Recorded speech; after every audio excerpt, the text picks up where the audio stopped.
selaku Presiden PAS, yang dihormati seluruh staf pimpinan PAS Pusat, tetamu jemputan kita pada malam ini yang berbahagia Tan Sri Datuk Seri Berkadir Syed Fadil selaku Presiden Parti Ikatan seluruh pimpinan PAS Negeri, PAS kawasan, cawangan-cawangan, para media, petugas-petugas keselamatan, tuan-tuan dan puan-puan yang saya hormati sekalian. Pertamanya saya mengucapkan kesyukuran kepada Allah Subhanahu Wa Taala kerana dapat bersama-sama pada malam ini di dalam satu program yang amat penting bagi kita di dalam usaha kita untuk merampas akan kerusi Parlimen Sungai Besar ini. Tuan-tuan dan puan-puan sekalian, sejak beberapa hari yang lepas kita telah mengadakan turun padang dan kita telah mengadakan mesyuarat, dan kita melihat bahawa semangat yang ada kepada petugas-petugas kita adalah cukup tinggi sekali.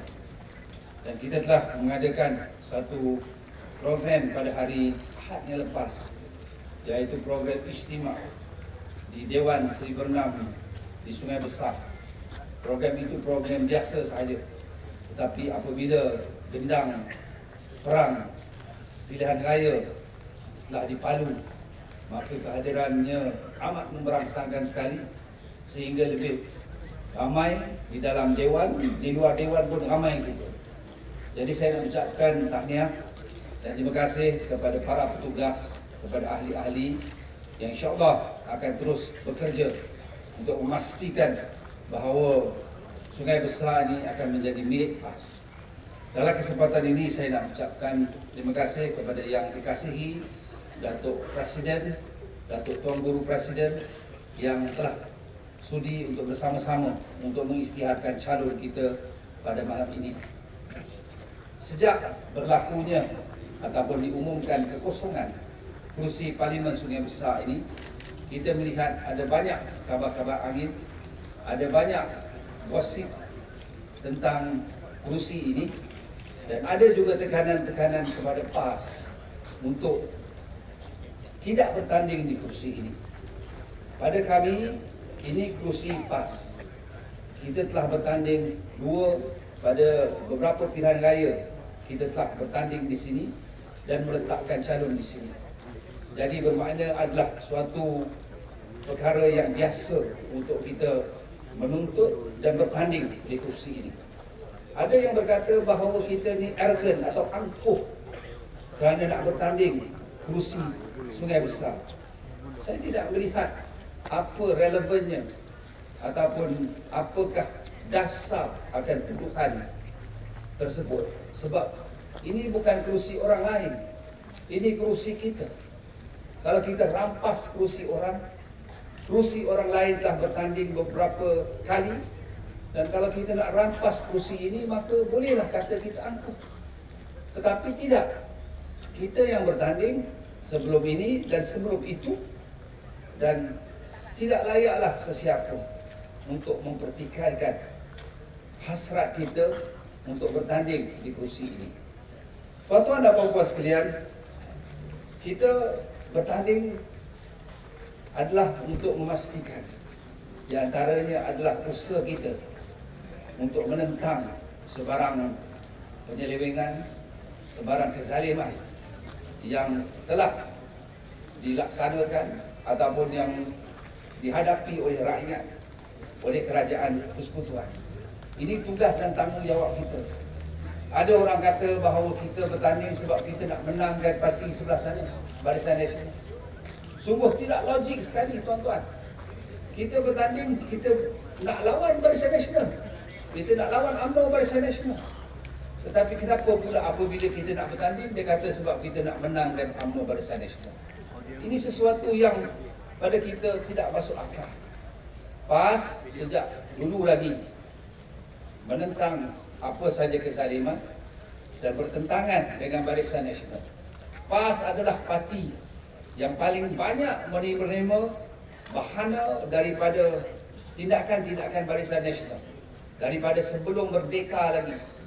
selepas merdeka hingga ke hari ini, ahli-ahli PAS yang paling banyak menghadapi masalah atau yang paling dizalimi oleh kerajaan yang ada sekarang ini.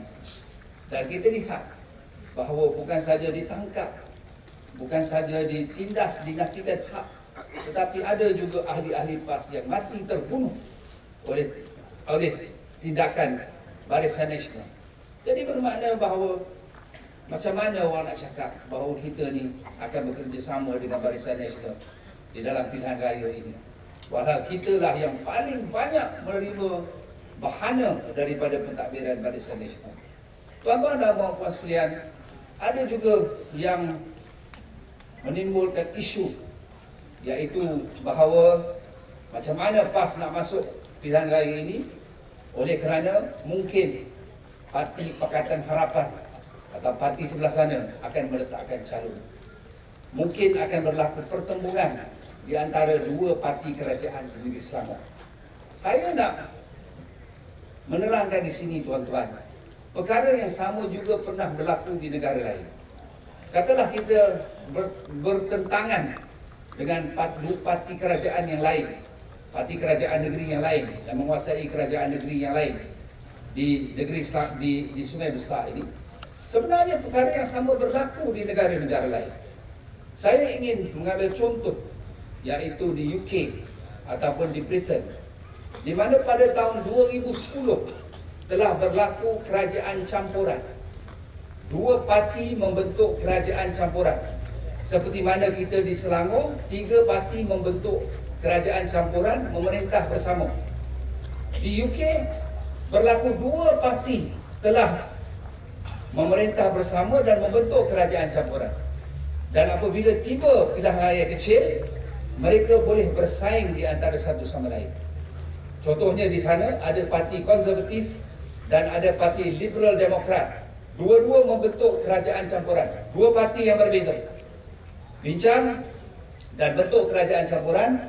Perdana Menteri daripada parti konservatif, timbalan Perdana Menteri daripada parti liberal demokrat. Tetapi apabila ada pilihan raya kecil, kedua-dua parti ini menghantar calon menentang satu sama lain. Walaupun mereka bersama-sama membentuk kerajaan campuran, tetapi mereka kedua-duanya meletakkan calon menentang satu sama lain. Ini berlaku pada tahun 2010 hingga 2015 apabila mereka membentuk kerajaan di UK. Dan bukan satu pilihan raya kecil, tuan-tuan, bukan 2 pilihan raya kecil, bukan 10 pilihan raya kecil, tetapi 19 pilihan raya kecil berlaku pertembungan di antara dua parti kerajaan. Itu sebab apabila orang kata, macam mana kita akan bertembung sesama sendiri? Kita berada di dalam kerajaan yang sama, di peringkat kerajaan negeri. Macam mana nak, apa yang akan terjadi? Saya rasa kita tengok apa yang berlaku di tempat lain, iaitu bahawa politik mereka sudah cukup matang, bahawa walaupun berlaku pertandingan sesama sendiri, mereka tetap bersama di dalam kerajaan. Saya berharaplah supaya situasi dan suasana sedemikian dapat diteruskan ataupun dapat diambil contoh oleh parti-parti di negeri ini dan negara ini. Saya tak mau ucap panjang, cuma harapan saya adalah supaya kita bekerja kuat untuk memastikan kita dapat merampas akan kerusi ini. Dan saya nak mengucapkan terima kasih kepada penduduk tempatan, orang Sungai Besar yang menerima kami. Kami hanya datang untuk meneruskan tugas yang diizinkan oleh sistem demokrasi negara ini. Dan kami datang juga di atas semangat dakwah, sebab kita tahu bahawa Islam itu adalah rahmat bagi sekalian alam. Jadi harapan saya, marilah kita sama-sama mendoakan supaya pilihan raya ini akan menghasilkan sesuatu yang baik untuk Sungai Besar. Assalamualaikum warahmatullahi wabarakatuh.